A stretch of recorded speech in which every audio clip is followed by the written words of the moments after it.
Hello दोस्तों, स्वागत है हमारे channel are Lallan top study में। मैं रवि कुमार आपको नेवी की तैयारी करने में मदद करूंगा। हाँ, मैं यहाँ पर धीरे धीरे कर प्लेलिस्ट में नेवी की सभी जानकारियाँ धीरे धीरे अपलोड करता रहूँगा। आज का पहला वीडियो 20 क्वेश्चन का होगा। आगे का क्वेश्चन अगले दिन में किया जाएगा। चलिए वक्त ना ज़्यादा गवाए क्वेश्चन स्टार्ट करते हैं। पहला क्वेश्चन, निम्नलिखित में से किस देश में दुनिया का सबसे बड़ा संसद है? सबसे बड़ा संसद है। ऑप्शन नंबर ए चीन, option number B Britain, option number C Japan और ऑप्शन नंबर डी भारत। इसका आंसर होगा चीन, बिल्कुल चीन। इसके बारे में और ठीक से जानने के लिए कि कौन सा देश संसद किस नाम से जाना जाता है, इसके लिए खास लिखा गया है। चलिए जानते हैं। पहला, चीन के जैसे नेशनल पीपल्स कांग्रेस कहा जाता है, और ब्रिटेन के संसद को पार्लियामेंट, जापान के संसद को डायट और भारतीय संसद को संसद ही कहा जाता है। चलिए आगे चलते हैं। क्वेश्चन नंबर 2, निम्नलिखित में कौन है ए पैसेज टू इंग्लैंड पुस्तक के लेखक है? ऑप्शन नंबर ए यस खुशवंशी, option B S Narayan, option C Salman Rushdie, option number D Neeraj C Chaudhary. इसका आंसर होगा नीरज सी चौधरी, बिल्कुल दोस्तों, नीरज सी चौधरी इसका आंसर होगा। चलिए अगला क्वेश्चन करते हैं। क्वेश्चन नंबर 3, महात्मा गांधी ने नेटाल भारतीय कांग्रेस का गठन किस वर्ष किया? नेटाल भारतीयों का इसके बारे में हम आगे ठीक से पढ़ेंगे। Option number 1 1855, option B 1873, option C 1804, option D. चलिए आगे चलते हैं। अगला क्वेश्चन थोड़ा सा इसके बारे में भी जान लीजिए। महात्मा गांधी ने नेटाल कांग्रेस 1894 ईस्वी में किया था, ये तो आप जान चुके हैं। यह संगठन दक्षिण अफ्रीका में भारतीयों के साथ हो रहे भेदभाव के विरुद्ध लड़ने के लिए किया गया। जो दक्षिण अफ्रीका में भारतीयों के साथ काफ़ी भेदभाव किया जा रहा था, इसके लिए महात्मा गांधी ने संगठन बनाया। क्वेश्चन नंबर 4 कह रहा है कि मानव शरीर में पाचन तंत्र का सबसे लंबा हिस्सा कौन सा है? यह आप 10th क्लास के बायोलॉजी में अवश्य ही पढ़ी होंगे। चलिए ऑप्शन नंबर ए अग्न्याशय वाहिनी, ऑप्शन बी बड़ी आंत, ऑप्शन सी छोटी आंत, ऑप्शन डी ग्रसिका। इसका आंसर होगा छोटी आंत, ऑप्शन नंबर सी। छोटी आंत जो है शरीर का सबसे बड़ा अंग है पाचन के दृष्टिकोण से। चलिए इसके बारे में भी आगे पढ़ते हैं डिटेल से।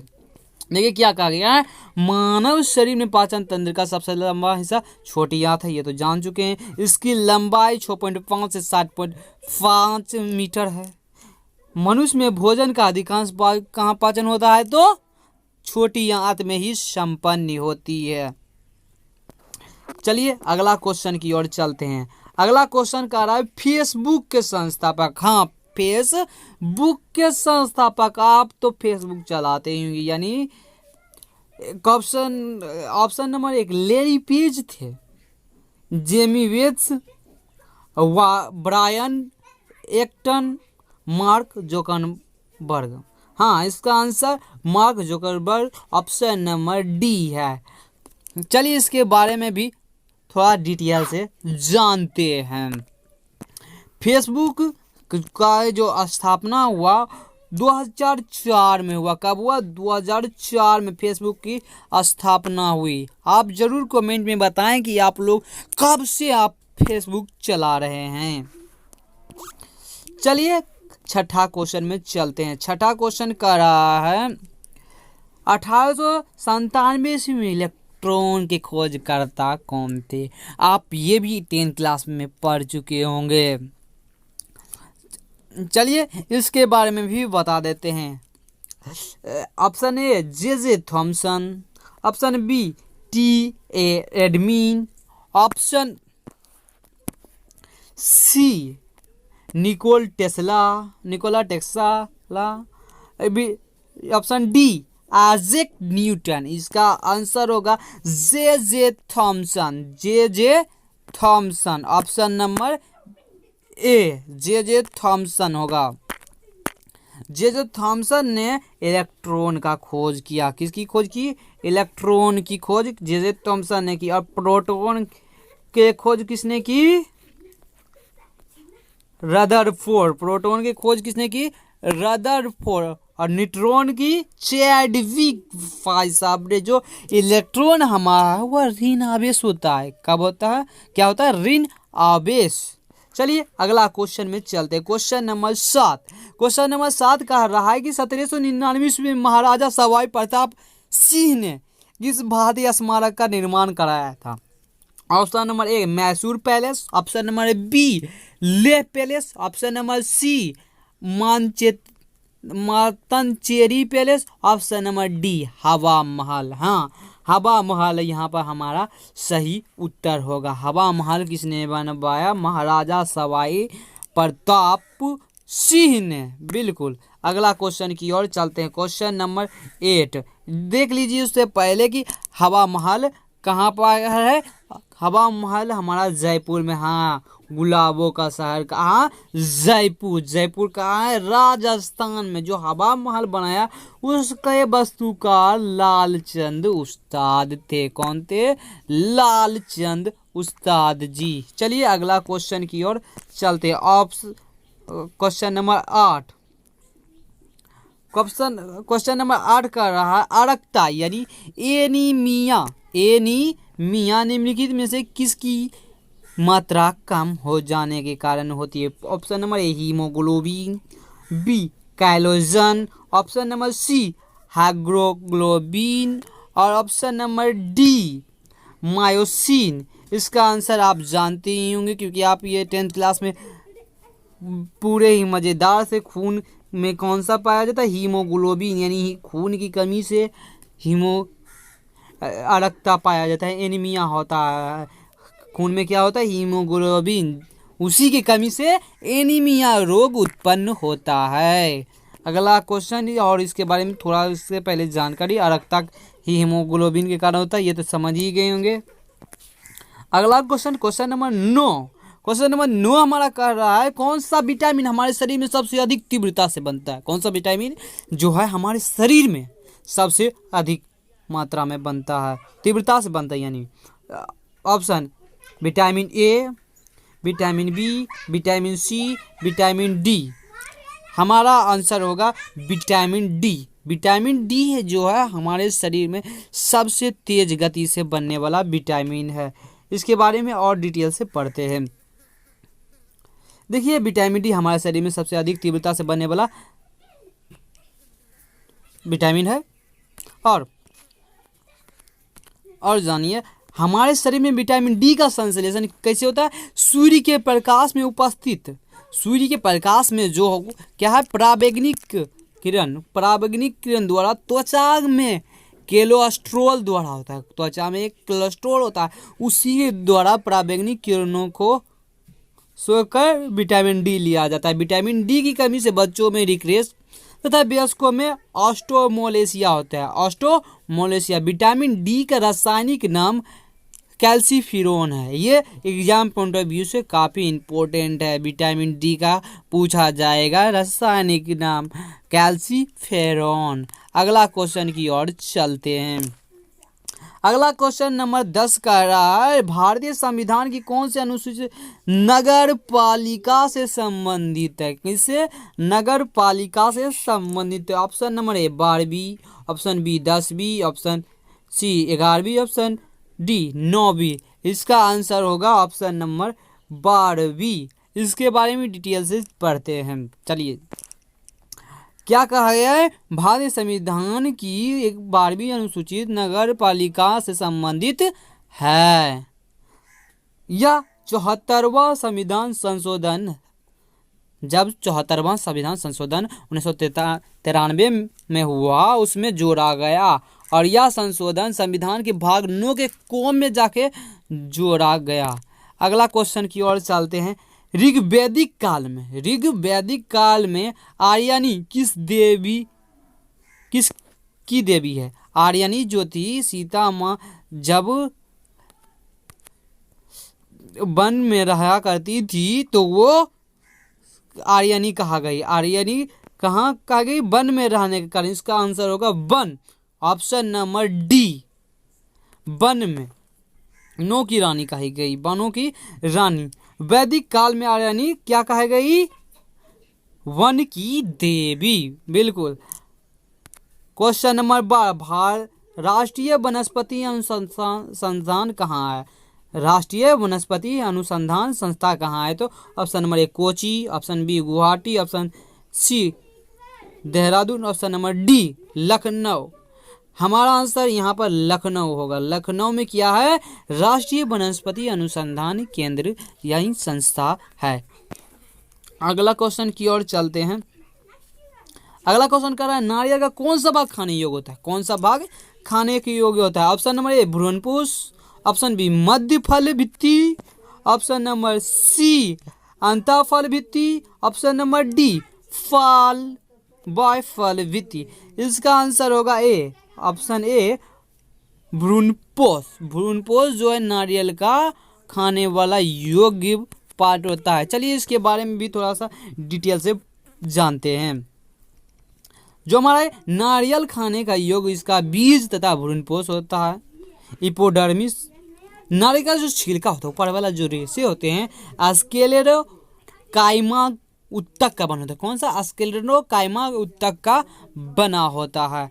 अगला क्वेश्चन नंबर 14 की ओर चलते हैं। क्वेश्चन नंबर 14 का विजयनगर साम्राज्य के संस्थापक कौन है? विजयनगर साम्राज्य के संस्थापक कौन है? Option number 1 Krishnadeva Raya, option B Harihar एवं Bukka, option D Devdhar, option number D Narasimha. इसका आंसर होगा हरिहर एवं बुक्का। हाँ, हरिहर एवं बुक्का, ऑप्शन नंबर बी। चलिए आगे चलते हैं, इसके बारे में थोड़ा जानकारी। विजयनगर साम्राज्य की स्थापना 1336 ईस्वी में हुआ। हरिहर एवं बुक्का नामक 2 भाइयों ने की थी। विजयनगर साम्राज्य की राजधानी कहाँ थी? तो हम्पी है। विजयनगर की राजधानी कहाँ है? हम्पी है। और विजयनगर वर्तमान में कहाँ है? कर्नाटक में, और तुंगभद्रा नदी के किनारे। अभी वो खंडर बना पड़ा है। क्या बना है? खंडर। और विजयनगर साम्राज्य में जो बोले जाने वाली भाषा थी वो तेलुगु थी। कौन सी? तेलुगु। अगला क्वेश्चन की चलते क्वेश्चन नंबर 15। क्वेश्चन नंबर 15 का नाभिकीय संलयन अभिक्रिया निम्न के किस समीकरण पे? जो नाभिकीय संलयन अभिक्रिया होती है वो किस समीकरण के अनुसार चलती है? तो ऑप्शन नंबर ई बराबर M C square, option B E square बराबर M C, option C E बराबर M square C, option D C square बराबर E M. Option number A हमारा आंसर होगा ई बराबर एम सी स्क्वायर, जो हमारे महान वैज्ञानिक सर आइजैक न्यूटन ने दिया। इसके बारे में भी ठीक से पढ़ते हैं। चलिए, कहा गया है कि नाभिकीय संलयन अभिक्रिया द्रव्यमान माइनस ऊर्जा संबंध ई बराबर एम सी स्क्वायर पढ़ देते हैं। यह सूत्र प्रसिद्ध भौतिक वैज्ञानिक अल्बर्ट आइंस्टीन ने दिया था। इसमें ई एनर्जी यानी ऊर्जा है, एम मास यानी द्रव्यमान है, और सी स्पीड ऑफ लाइट यानी प्रकाश का वेग को क्या करता है? व्यक्त किया जाता है। चलिए अगला क्वेश्चन की ओर चलते हैं। Question number 16। क्वेश्चन नंबर 16 कह रहा है कि किस गैस को उसकी ठोस अवस्था में शुष्क बर्फ भी कहा जाता है? क्या कहा जाता है? शुष्क बर्फ भी कहा जाता है। किस गैस को उसकी ठोस अवस्था में शुष्क बर्फ भी कहा जाता है? Option number A hydrogen, option B carbon dioxide, option number C oxygen, option number D nitrogen. इसका आंसर होगा option number B carbon dioxide को शुष्क बर्फ भी कहा जाता है। चलिए अगला क्वेश्चन की ओर चलते हैं। क्वेश्चन नंबर 17 कर रहा है वस्तु एवं सेवा यानी जीएसटी का सबसे पहले किस देश ने लागू किया? जीएसटी जो था सबसे पहले कौन से देश में लागू हुआ? तो पहला ऑप्शन जर्मनी, दूसरा कनाडा, तीसरा यूएसए, चौथा फ्रांस। हमारा आंसर होगा फ्रांस। फ्रांस में जीएसटी सबसे पहले लागू हुई। इसके बारे में भी हम विस्तार से पढ़ते हैं। कहा जाता वस्तु एवं सेवा कर यानी गुड एंड सर्विस टैक्स सबसे पहले फ्रांस ने लागू किया। कब?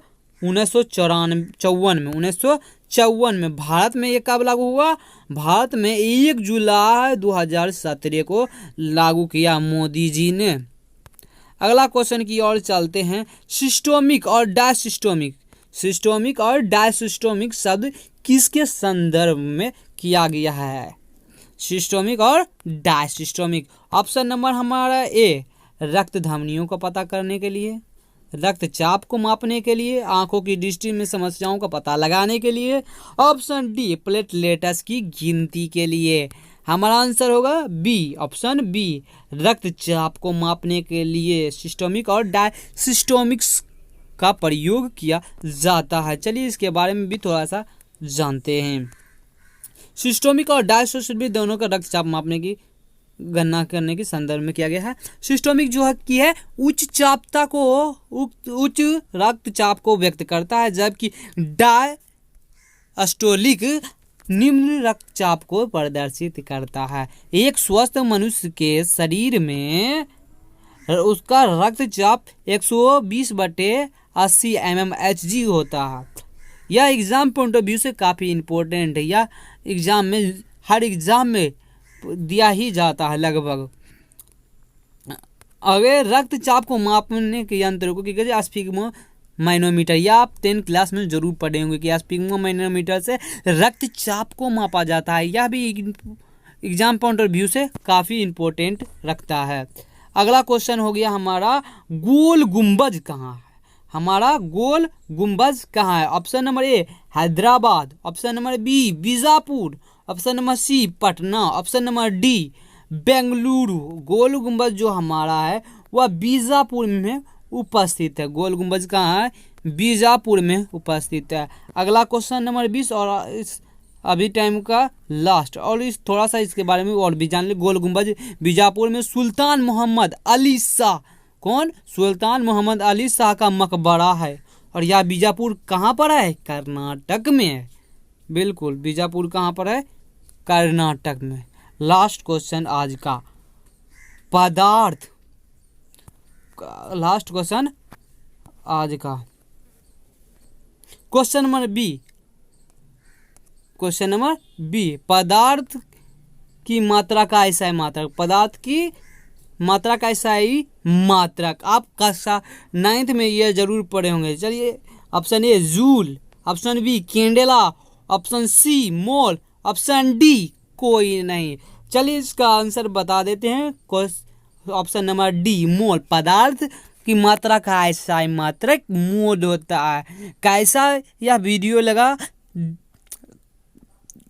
कमेंट में ज़रूर बताएं, और कृपया प्लीज़ हमारे चैनल को लाइक, सब्सक्राइब और शेयर ज़रूर करें, क्योंकि हर विद्यार्थी को तैयारी, यानी हर विद्यार्थी का तैयारी एक बढ़िया तरीक़ा से होता रहे। धन्यवाद, थैंक यू।